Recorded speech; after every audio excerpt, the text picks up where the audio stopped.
Award Offensive Rookie of the Year. Are you buying it? Well, one host on Good Morning Football is buying. Okay. Who's is buying? It's Manti Te'o. So let's talk about it next on Titan Upload.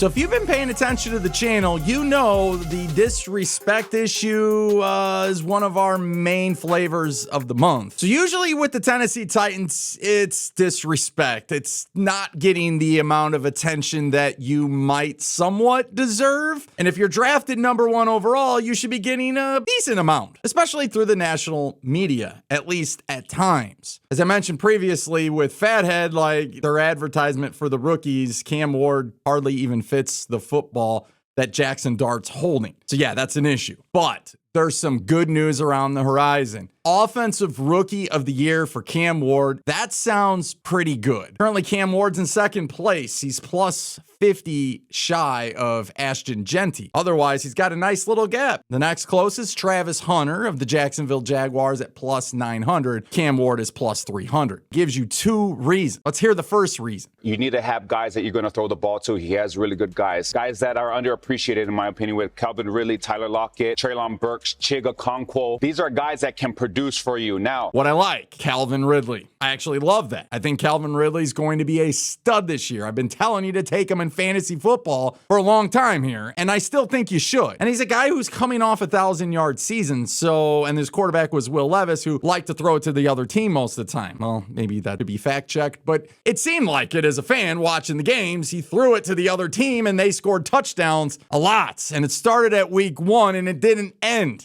It kept going and going and going and going like the Energizer Bunny, and it just never stopped until he had to be benched, and then we threw in Mason Rudolph, and then I'm not even going to go down that disaster. But the first reason, breaking down the wide receiver core, I mean, at times, I don't know if this is a strength right now, but at least Calvin Ridley would presume to be a pretty solid number 1 option for Cam Ward. Tyler Lockett, I know he's older, but I think we can at least count on him. I think he's going to produce a little bit better than Tyler Boyd did last year. I don't know if that's saying a whole lot, but it's better than nothing. But then I get lost. I don't know about you, but I get lost. When you bring up Treylon Burks as being as accountable, you can count on, is going to produce. Dude, no. And I get it. Manti Te'o gets a pass because he was a great linebacker, obviously with the Notre Dame Fighting Irish, and he went to the Chargers and whatever. But he doesn't probably have a lot of background when it comes to Treylon Burks. Let's just be honest. And he probably didn't do a whole lot of research because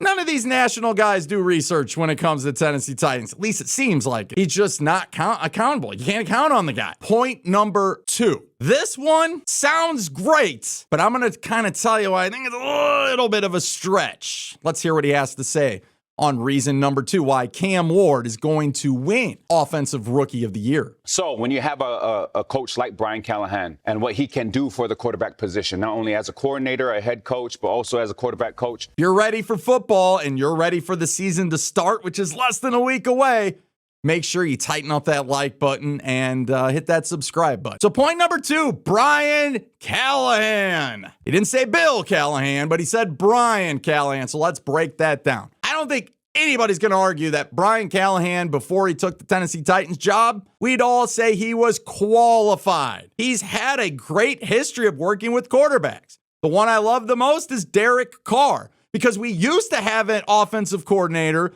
that also worked great with Derek Carr and Todd Downing, and then he came here and was a disaster.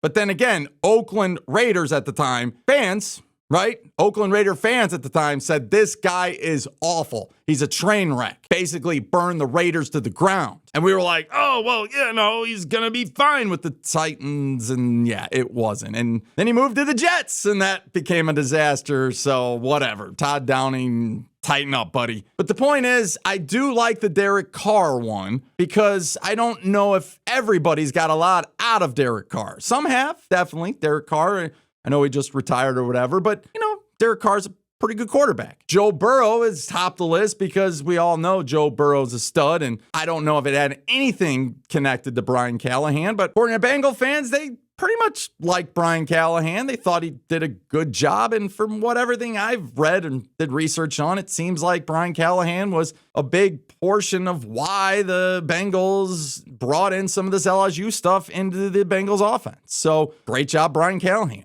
But then he became head coach. And I think this is where we all take a step back and we caution, right? We all caution because last year did not go well. And you could say, hey, it's a one-year thing. You give him a pass, he'll be fine. You could blame it on Will Levis. Totally understandable. I mean, that guy, again, was a disaster. But he wasn't a disaster from the first game when he played the Falcons and threw 4 touchdowns. But going back to Brian Callahan, there's 2 things that I'm cautious on. Number one, obviously, I didn't see any growth last year at all with Will Levis. And I actually saw more frustration than anything. And I get it. They beat the Texans, but there was some plays that I think Will Levis got a lot of credit for that just were brutally lucky. But the one that's really, I think, overlooked is people just think Mason Rudolph sucks. I'm going to go ahead and say it. People think Mason Rudolph sucks. And I think at the time when he was brought over from the Steelers, like, Steeler fans told me he was really good. And I do buy into what fans tell me because honestly, a lot of times what fans tell me from other teams is right. They've been right with Kenneth Murray Jr., Charger fans. Eagle fans were right with Andre Dillard. Those are just 2 examples of to be cautious with. Now Steeler fans say, hey, you got this left tackle dude. I'm not so sure that's going to work out for you. And we think he's severely overpaid, but we'll put that one to the side as well. But I do go back to looking at Mason Rudolph because Mason Rudolph got really bad. Like, he was awful. But throughout the year, he was making some of the same mistakes Will was making. That's a concern. And here's what even makes it worse is after the year where we saw Mason Rudolph, and I'm going to go ahead and say it again, it looked like he sucked. He was terrible. He was awful. Who signed him back on the football team? And they didn't even have a lot of quarterback options at the time. They didn't have Aaron Rodgers. I think Mason Rudolph was pretty much the only quarterback on the roster at the point. And that was the Pittsburgh Steelers. So the Pittsburgh Steelers told you, hey, we like this guy. He left. We liked him so much, we brought him back, and we didn't even have a whole lot of quarterback options. We weren't even sure we were going to take Aaron Rodgers. That should be a light bulb experience, a light bulb moment for everyone. I agree with Manti Te'o a lot. I do think Calvin Ridley is going to be a big plus for him. I don't know about Okonkwo, though. I mean, that's something I think can be debated, and we're going to need to see more growth from him for sure this year. And honestly, this probably is last year to make some noise. Otherwise, he'll be out of town. But other than that, maybe, Tyler Lockett, even though he's getting a little older, like, Cam doesn't have a lot of guys he can rely on other than these rookies that he brought in. And that's one of the things that I think all of us can agree on. We want to see one of these guys become a stud. I don't care if it's Xavier Restrepo. I don't care if it's DK, and I don't care if it's Io Manor. Honestly, I don't care which of the 3. So I am hopeful. So let me know in a comment. You intrigued? You excited about this? Does Manti Te'o move the needle at all for any of you that are still kind of doubting if you're going to fully buy into Cam Ward and how Cam Ward's going to look? So again, training camp are out ready to start. Less than a week away. I'm pumped. You're pumped. We're all excited. So tighten up that like button on the way out of here and hit that subscribe button again for all the latest Titans content and reactions. So until next time, take care and tighten up.